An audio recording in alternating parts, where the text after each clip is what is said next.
கர்த்தராகிய இயேசு கிறிஸ்துவின் பரிசுத்த நாமத்திற்கு ஸ்தோத்திரம் சொல்லி உங்களை இந்த கிருபையின் புதையல் நிகழ்ச்சிக்கு வரவேற்கிறேன். எபிசோட் 1 100 வரைக்கும் பார்க்காதவங்க பாருங்க, நிச்சயமா உங்க இருதயத்தை தொடுன்னு நம்புறேன்.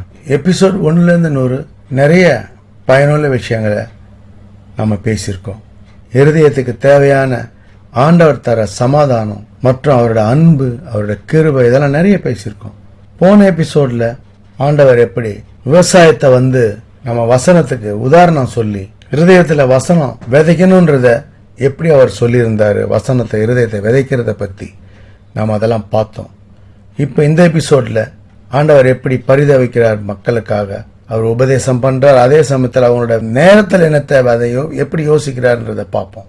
மார்க் 6:35 முதல். வெகு நேரம் சென்ற பின்பு அவருடைய சீசர்கள் அவரிடத்தில் இது வனாந்தரமான இடம், வெகு நேரமும் ஆயிற்று, புசிக்கிறதுக்கும் இவரிடத்தில் ஒன்றுமில்லை. ஆகையால் இவர்கள் சுற்றி இருக்கிற கிராமங்களுக்கும் ஊர்களுக்கும் போய் தங்களுக்காக அப்பங்களை வாங்கிக் கொள்ளும்படி இவர்களை அனுப்பிவிட வேண்டும் என்றார்கள். 37. இயேசு அவர்களை நோக்கி, நீங்களே அவர்களுக்கு போஜனம் கொடுங்கள் என்றார். இவங்க சொல்றாங்க ஆண்டவர்கிட்ட, அதிக நேரம் ஆயிடுச்சு, அவங்கள சீக்கிரம் அனுப்பிடுங்க, அக்கம் பக்கத்தில் இருக்க கிராமத்தில் போய் அவங்க அப்பம் வாங்கி அவங்க வீட்டுக்கு போகட்டும் அப்படின்னு சொல்லும்போது அவர் சொல்ற வார்த்தை பாருங்க, அது எவ்வளவு ஒரு கான்பிடண்டா சொல்றாரு பாருங்க. இவங்களுக்கு என்ன எதுனே தெரியல, அவர் சொல்றது அவங்களால புரிஞ்சுக்கவும் முடியல. எவ்வளவு ஒரு கான்பிடண்டான வார்த்தை சொல்றாரு பாருங்க, வல்லமையா. அவர் அவர்களை நோக்கி, நீங்களே அவர்களுக்கு போஜனம் கொடுங்கள் என்றார். பாருங்க, அங்க என்ன இருக்கு இல்லைன்னு அவருக்கு தெரியும், ஆனா நீங்களே அவர்களுக்கு போஜனம் கொடுங்கள் சொல்றாரு. அவங்க சொல்றாங்க பாருங்க, அதற்கு அவர்கள், நாங்கள் போய் 200 பணத்துக்கு அப்பங்களை வாங்கி இவர்களுக்கு புசிக்கும்படி கொடுக்க கூடுமோ என்றார்கள். இவங்க உலக பிரகாரம் யோசிக்கிறாங்க, ஆனா ஆண்டவர் பாருங்க, அவர் வல்லமை, அவரால் என்ன முடியும், ஆண்டவரே நாங்க என்ன செய்யணும்னு கேட்காம 200 பணத்துல நாங்க எவ்வளவு அப்பம் வாங்க முடியும், இவங்களுக்கெல்லாம் வாங்க முடியுமா அப்படின்னு ஒரு கேள்வி எழுப்புறாங்க பாருங்க. அப்பதான் ஆண்டவர் சொல்றாரு பாருங்க, 38 அதற்கு அவர், உங்களிடத்தில் எத்தனை அப்பங்கள் உண்டு, போய் பாருங்கள் என்றார்.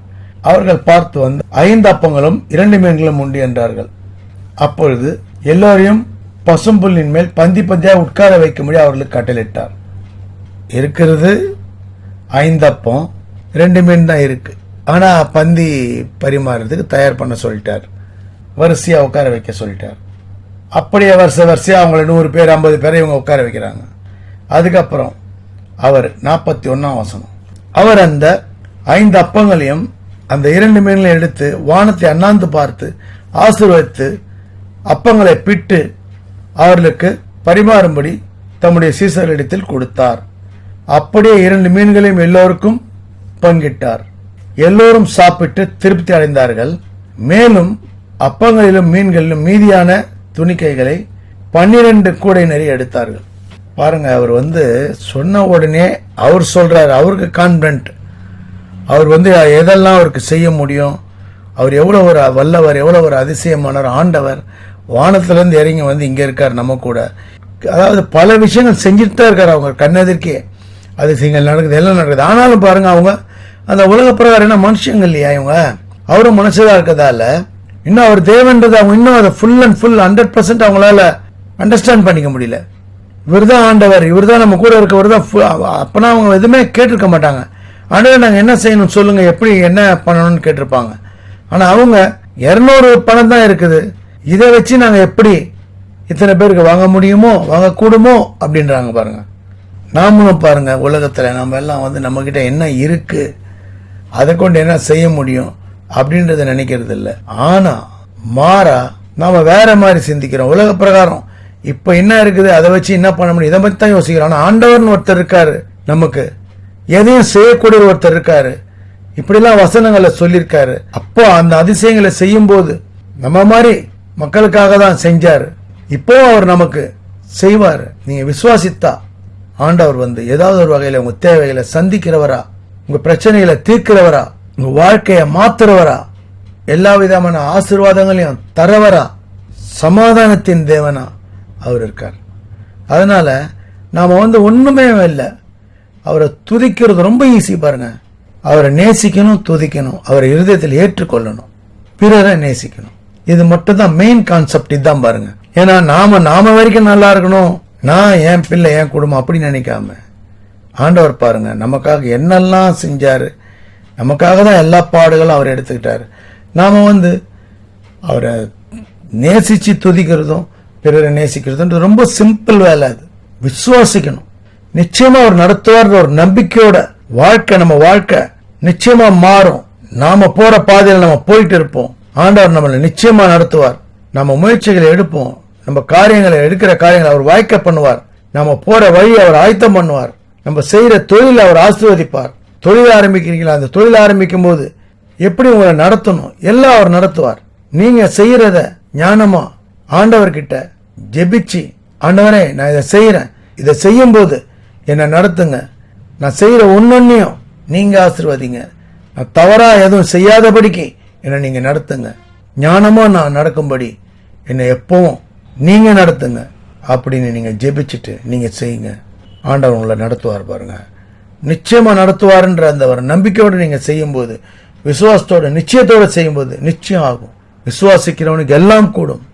ஆண்டவர் பாருங்க அவங்க கூடயே இருக்காங்க சீடருங்க. ஆனா அவங்களுக்கு பாருங்க இவ்வளவு செஞ்சிருக்காரு சொல்றாரு பாருங்க. என்ன சொல்றாரு பாருங்க, 37ஆம் வசனத்துல திரும்ப சொல்றேன். அவர் இயேசு அவர்களை நோக்கி நீங்களே அவர்களுக்கு போஜனம் கொடுங்கள் என்றார். சொல்லிட்டாரு பாருங்க, அவரு நீங்களே போஜனம் கொடுங்கள் சொல்லிட்டாரு. இவங்க என்ன செய்யணும், நாங்க என்ன பண்ணணும்ன்றத சொல்லுங்கன்னு தான் கேட்கணும். ஆனா அதை விட்டுட்டு அவர்கிட்ட கேள்வி கேட்கறாங்க பாருங்க. அதுவும் எப்படி கேட்கறாங்க பாருங்க, 200 பணத்துக்கு அப்பங்களை வாங்கி இவர்களுக்கு புசிக்கும்படி கொடுக்க கூடுமோ, அதாவது கேள்வி, எங்களால கொடுக்க முடியுமா, கொடுக்க கூடுமோ என்றார்கள். அவங்க விசுவாசம் அவ்வளவுதான். நம்ம விசுவாசத்தோட அளவு ஆண்டவர் நடத்துவார் ஒரு நிச்சயத்தோட அவர் சொல்லிட்டாரு. அவர் சொல்லாம இருந்தா பரவாயில்ல, நமக்கு நிச்சயம் கொடுக்கிறார் பாருங்க. நீங்க வேதத்துல வசனத்தை தியானிக்கும் போது ஒரு வசனத்தையும் நாம தியானிக்கும் போது படிக்கும் போது தியானிச்சு வாசிக்கணும் பாருங்க. இப்ப தியானிச்சு வாசிக்கும் போது அந்த இருதயத்துல நம்ம அதை விதைக்கிறது.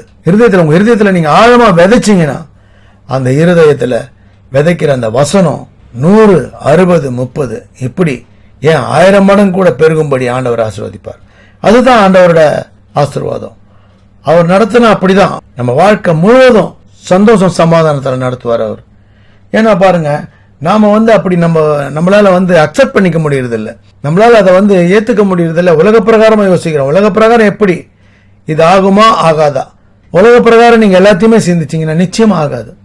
ஆனா நான் கூட பாருங்க என் வாழ்க்கையில எவ்வளவோ நான் பார்த்துட்டு வந்துட்டு தான் இருக்கேன். ஒவ்வொரு நாளையும் ஆண்டவர் அப்படி நடத்துறாரு பாருங்க. எவ்வளவு பிரச்சனைகள், எவ்வளவு தடைகள், சூழ்நிலைங்க. நான் ஆண்டவருடைய வார்த்தையை பேசுறது கூட எத்தனை தடைகள்.